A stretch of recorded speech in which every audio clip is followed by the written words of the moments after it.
नमस्कार, news India देख रहे हैं आप। आपके साथ में हूं मीनाक्षी रजत। सुबह के 8 बज रहे हैं, ऐसे में आपको दिखाएंगे न्यूज इंडिया पर 8 बजे की 8 खबरें।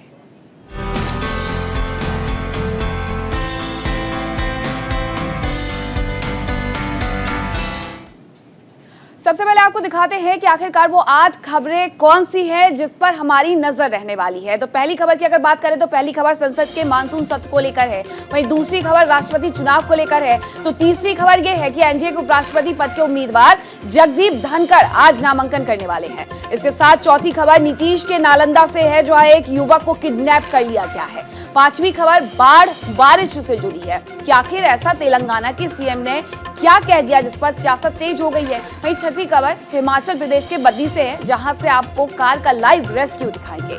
सातवीं खबर मैच से जुड़ी है, जिसमें तीसरे वनडे में भारत ने इंग्लैंड को हरा दिया है। और आठवीं खबर यह है कि आज सावन का पहला सोमवार है और मंदिरों में शिव भक्तों की भीड़ देखने को मिल रही है। तो ये 8 खबरें जिस पर रहेगी नजर। तो चलिए सबसे पहले बात करते हैं आज से शुरू होने वाले मॉनसून सत्र की। संसद का यह सत्र खास रहने वाला है क्योंकि आज राष्ट्रपति चुनाव होना है। वहीं 6 अगस्त को उपराष्ट्रपति पद के लिए चुनाव होंगे। इसके अलावा इस सत्र में और क्या रहने वाला है खास, आपको दिखाते हैं।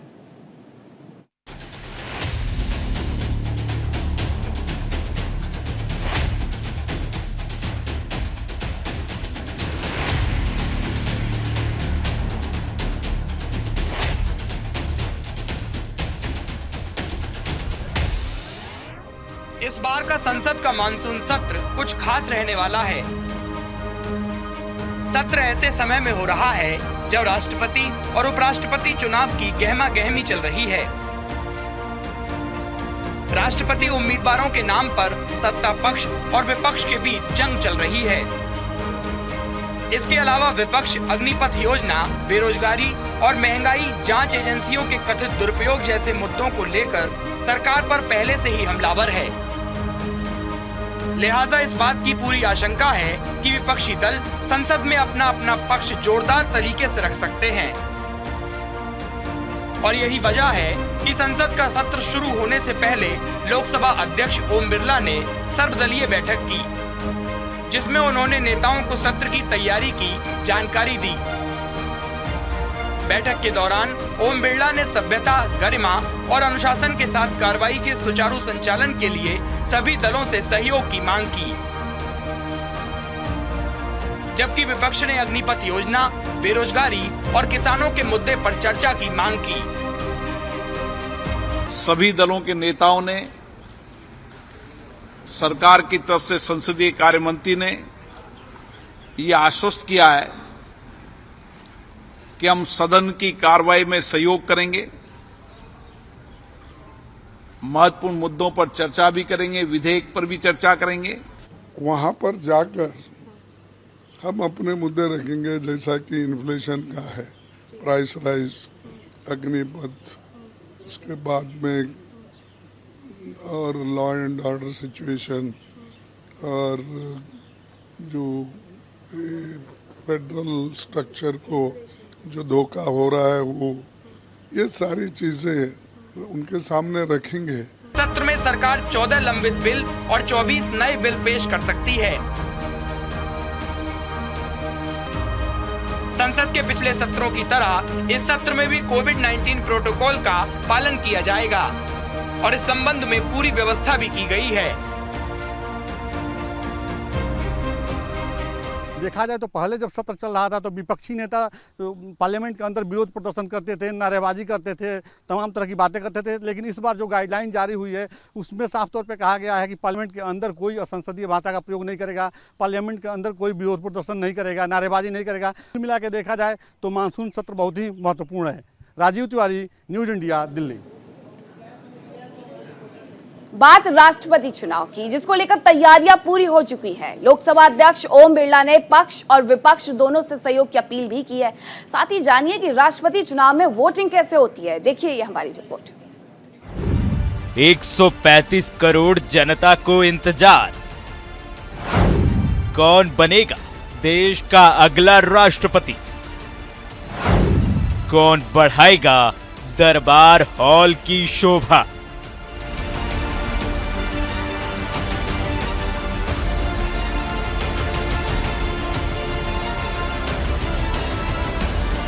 दुनिया के सबसे बड़े लोकतंत्र का अगला राष्ट्रपति।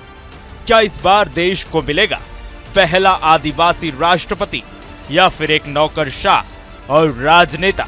हालांकि राष्ट्रपति का चुनाव लोकसभा और विधानसभा चुनावों की तरह नहीं होता है। इन चुनावों में आवाम सीधे वोट नहीं करती। ऐसे में सवाल उठता है कि आखिर राष्ट्रपति का चुनाव होता कैसे है? लोकतंत्र में चुनाव का अधिकार तो आम जनता के पास ही है। ऐसे में हमारे वोट दिए बिना देश का राष्ट्रपति कैसे चुन लिया जाता है? आज हम आपको आसान भाषा में बताएंगे कि भारत में राष्ट्रपति का चुनाव कैसे होता है। राष्ट्रपति चुनाव के लिए नामांकन। सबसे पहले नंबर आता है राष्ट्रपति चुनाव के लिए नामांकन दाखिल करने का। संविधान के आर्टिकल 58 के मुताबिक देश का कोई भी नागरिक राष्ट्रपति का चुनाव लड़ सकता है, लेकिन इसके लिए कुछ जरूरी शर्तें भी हैं। उसे भारत का नागरिक होना चाहिए, उसकी उम्र कम से कम 35 साल होनी चाहिए, जमानत राशि के तौर पर उम्मीदवार को 15,000 रुपए की रकम भी जमा करानी होगी। हालांकि महज इतने भर से कोई भी शख्स राष्ट्रपति का चुनाव नहीं लड़ सकता। राष्ट्रपति चुनाव लड़ने के लिए सबसे बड़ी शर्त है 50 विधायकों या सांसदों का समर्थन। 50 सांसदों या विधायकों का अनुमोदन, यानी उम्मीदवार को कम से कम 100 निर्वाचकों का समर्थन चाहिए। राज्यसभा में कुल 245 सांसद होते हैं, लेकिन इनमें से 233 सांसद ही वोट डाल सकते हैं, जबकि लोकसभा के कुल 543 सांसद इस चुनाव में वोट डालते हैं। भारत के सभी राज्यों के विधानसभा में इस वक्त 4120 विधायक हैं। इस तरह राष्ट्रपति चुनाव के लिए कुल मिलाकर 4896 सदस्य वोट डालते हैं। राष्ट्रपति चुनाव के लिए वोटिंग अलग अलग जगहों पर होती है। सभी निर्वाचित विधायक अपने अपने राज्य और केंद्र शासित प्रदेश में मतदान करते हैं, तो वहीं सभी सांसद राज्यसभा और लोकसभा में वोट करते हैं।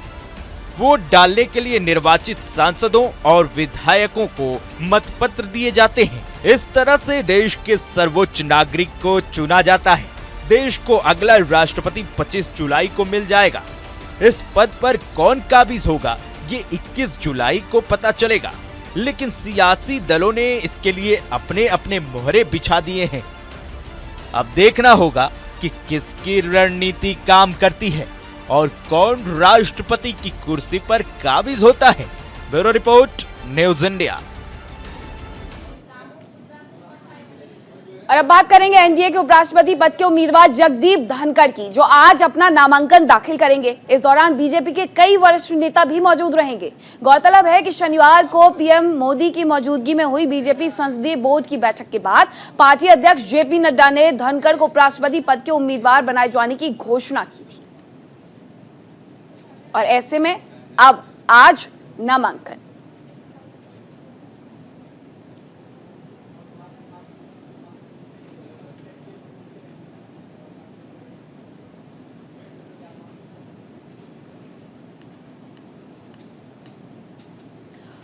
और अब आपको वीडियो वॉल पर ग्राफिक्स के जरिए समझाते हैं कि आखिरकार जगदीप धनखड़ हैं कौन। तो चलिए समझाते हैं आपको कि आखिरकार कौन है जगदीप धनखड़।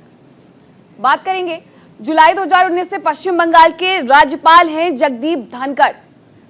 राजस्थान के झुंझुनू के निवासी हैं और 2019 से गवर्नर का पद भी संभाल रहे हैं। साथ ही राजस्थान की जाट बिरादरी से ताल्लुक रखते हैं। अगर हम बिरादरी की बात करते हैं तो जाट बिरादरी से वो ताल्लुक रखते हैं और जाट आरक्षण में उन्होंने अहम भूमिका निभाई थी। साथ ही ये भी जान लीजिए कि राजस्थान के झुंझुनू से वो आते हैं और ऐसे में जाटों के साथ उनका बड़ा लगाव है। जाट से वो संबंध भी रखते हैं। जनता दल से सियासत की उन्होंने शुरुआत की थी और 1989 में झुंझुनू से पहली बार सांसद बने थे। चंद्रशेखर सरकार में राज्य मंत्री भी रह चुके हैं। चंद्रशेखर सरकार में भूमिका निभाते हुए नजर आए थे। बाद में जनता दल छोड़ कांग्रेस में शामिल हो गए थे। जगदीप धनखड़ जो कि एनडीए की तरफ से उपराष्ट्रपति पद के इस बार उम्मीदवार है। 1993 में अजमेर के किशनगढ़ से एमएलए बने। 1989 जहां सांसद बने और 1993 जहां एमएलए बने। 2003 में धनखड़ बीजेपी में शामिल हो गए थे और आज एनडीए की तरफ से उन्हें उपराष्ट्रपति पद के लिए नॉमिनेट किया गया है। तो इस तरीके से जगदीप धनखड़ के बारे में आपने जाना। अब आगे बढ़ते हैं। बिहार में अपराध के मामले कम नहीं हो रहे हैं। सुशासन बाबू की सरकार में अपहरण और हत्या के मामलों ने एक बार फिर से सुशासन बाबू पर सवाल खड़े कर दिए हैं। दरअसल नालंदा में एक 17 साल के छात्र की अपराधियों ने फिरौती के लिए अपहरण कर लिया था, जिसके बाद अपहृत छात्र के साथ क्या कुछ हुआ, रिपोर्ट में देखिए।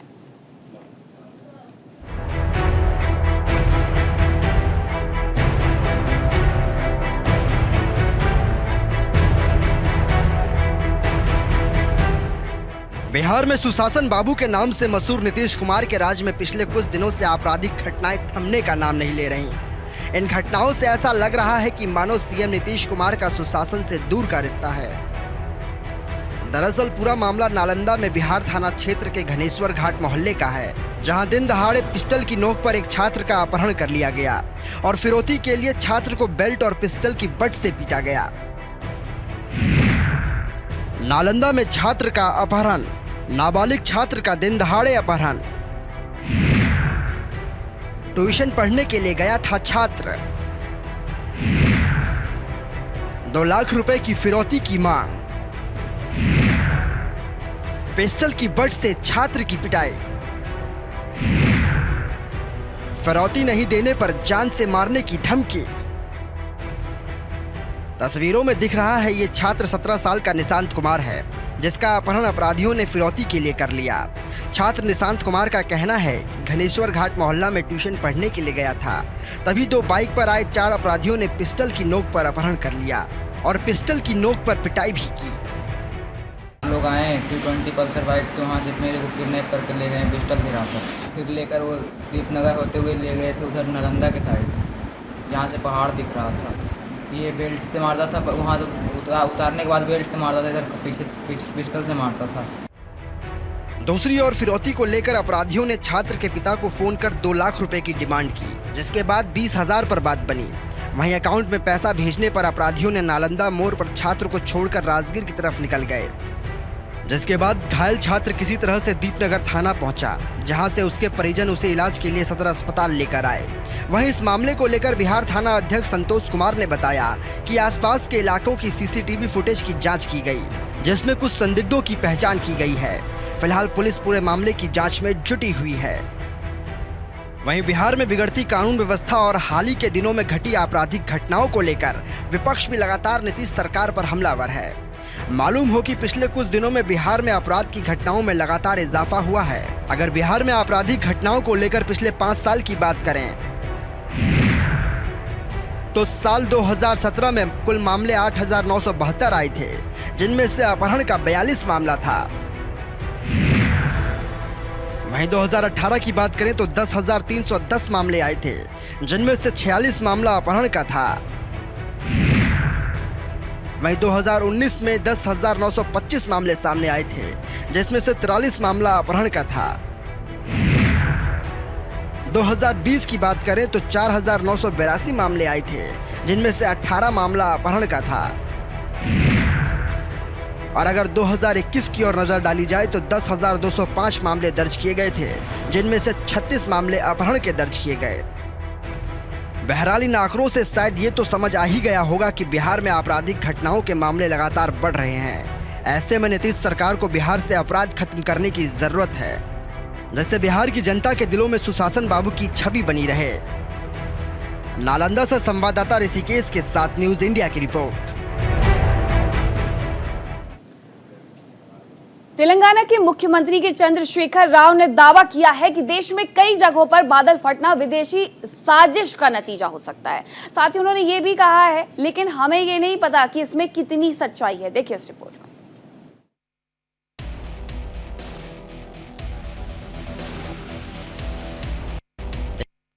देश के ज्यादातर हिस्से इस समय भीषण बाढ़ और बारिश की चपेट में हैं। पूर्व से लेकर पश्चिम और उत्तर से लेकर दक्षिण तक कई इलाकों में मानसूनी बारिश हो रही है। बाढ़ आने की वजह से कई इलाके जलमग्न हैं। कहीं पहाड़ों पर भी भारी बारिश के कारण सड़कें बंद हैं। तो बादल फटने से लोगों को दिक्कतों का सामना करना पड़ रहा है। इन सबके बीच बादल फटने की घटना को लेकर तेलंगाना के मुख्यमंत्री चंद्रशेखर राव ने बड़ा बयान दिया, जिसमें उन्होंने बादल फटने की घटना को इंटरनेशनल साजिश तक करार दे दिया। जी हाँ, ये तेलंगाना के मुख्यमंत्री चंद्रशेखर राव हैं, जो अजीबोगरीब बात कह रहे हैं। सीएम साहब का कहना है कि बादल फटना एक विदेशी साजिश का परिणाम है। हालांकि इसके पीछे उन्होंने तर्क भी दिया है। उन्होंने कहा कि पहले लेह लद्दाख में बादल फटे, फिर उत्तराखंड में और अब गोदावरी क्षेत्र में। ऐसे सिद्धांत हैं कि ये बादल फटने की घटनाएं देश को अस्थिर करने की साजिश है।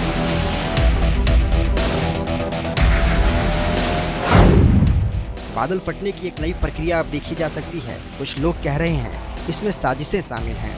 यह कितना सच है ये मुझे नहीं पता। दूसरे देशों के कुछ लोगों की वजह से हमारे देश में बादल फट रहे हैं। अतीत में दूसरे देश के लोगों की वजह से लेह लद्दाख और उत्तराखंड में बादल फटा है और अब हमें जानकारी है कि वे गोदावरी नदी के आसपास बादल फटने की प्रक्रिया कर रहे हैं। सुना आपने, इसके पीछे सीएम साहब क्या तर्क दे रहे हैं। दरअसल गोदावरी नदी का तेजी से जल स्तर बढ़ रहा है। नदी में बाढ़ के पानी का प्रभाव 25.9 लाख क्यूसेक पहुंच गया, जिसे देखते हुए सीएम केसीआर भद्राचलम में गोदावरी बेसिन का हवाई सर्वेक्षण किया और ये बयान दिया। हालांकि सीएम चंद्रशेखर ने ये तर्क क्यों दिया, वो एक जांच का विषय है और अगर ऐसा है तो सरकार को जल्द से जल्द इसकी तह तक पहुँचना होगा। Bureau report, news India. और 8 बजे की 8 बड़ी खबरों में अब बात करेंगे हिमाचल प्रदेश की, जहां पहाड़ी क्षेत्रों में इन दिनों बारिश ने हालात खराब कर दिए हैं। बारिश के चलते यहां अलग अलग हिस्सों में भूस्खलन हो रहा है, तो वहीं नदियां भी उफान पर है, जो लोगों के लिए परेशानी का सबब बन गई है। देखें।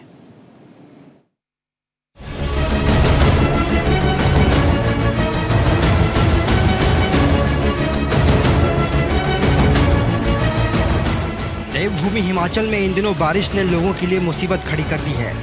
बारिश के चलते नदी नाले इस कदर उफान पर हैं, जो आए दिन हादसों को दावत दे रहे हैं। हैरान कर देने वाली ये तस्वीरें बद्दी के कुंजावल नदी की हैं, जो आप खुद देख लीजिए कि कैसे ये नदी उफान पर है। ये पानी का बहाव बताता है कि मानो सब कुछ बहा ले जाएगा। तभी तो इस सैलाब में ये कार बह गई, जो आप तस्वीरों में साफ देख सकते हैं। गनीमत रही कि कार बहता देख मौके पर तुरंत आसपास के लोग पहुंच गए और तत्काल जेसीबी मंगवाकर रेस्क्यू शुरू करा दिया। काफी देर तक चले रेस्क्यू के बाद कार को निकाल लिया गया। रेस्क्यू इतना सफल रहा कि कार सवार 5 लोगों की जान बच गई। अगर ग्रामीण मौके पर ना होते तो शायद ये कार सवार लोग नहीं बच पाते। आपको बता दें कि कुंजावल नदी पर यह कोई पहला हादसा नहीं हुआ है। यहाँ पुल न होने की वजह से बारिश के मौसम में इस तरह के हादसे होना आम बात है। बताया जाता है कि यहाँ हादसों में अब तक कई लोग जान भी गंवा चुके हैं, लेकिन प्रशासन इसकी सुध नहीं ले रहा। Bureau report, news India. Manchester में पंत ने प्रहार किया, हार्दिक ने ऑलराउंडर वार किया और इंग्लैंड तार-तार हो गई। दरअसल टीम इंडिया के 2 जाबाजों ने सीरीज की फाइनल जंग में ऐसा खेल दिखाया कि इंग्लैंड अपने घर में ही चारों खाने चित हो गई और भारत ने सीरीज को अपने नाम कर लिया।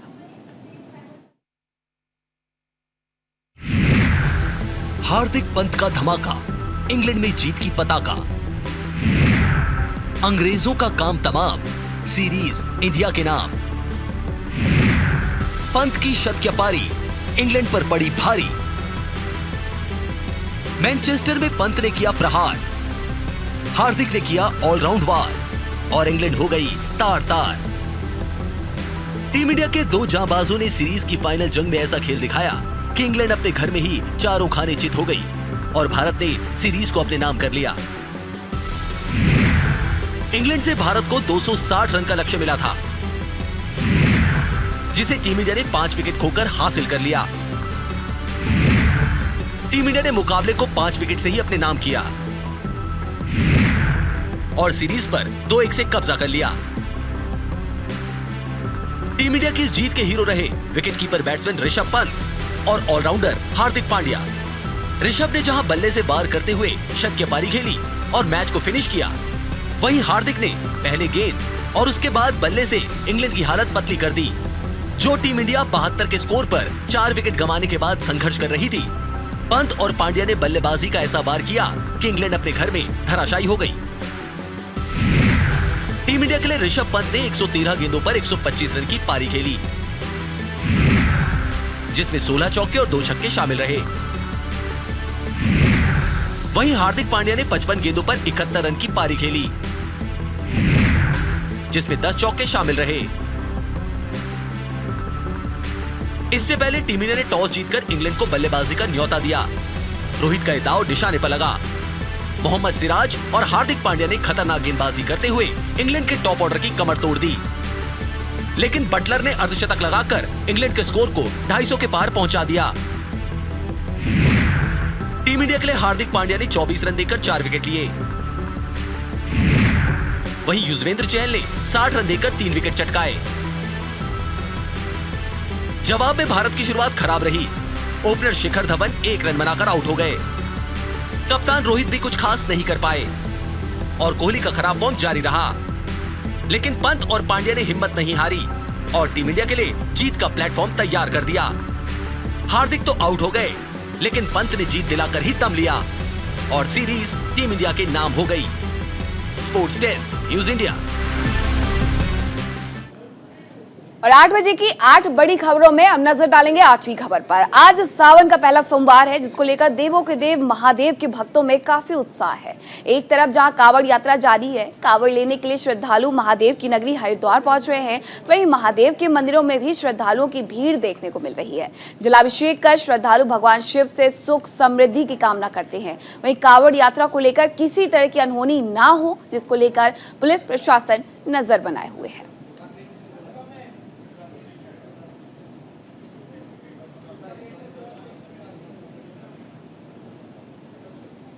8 बजे की 8 बड़ी खबरों में इतना ही। फिलहाल रुकेंगे एक छोटे से ब्रेक के लिए। बने रहिए न्यूज इंडिया के साथ।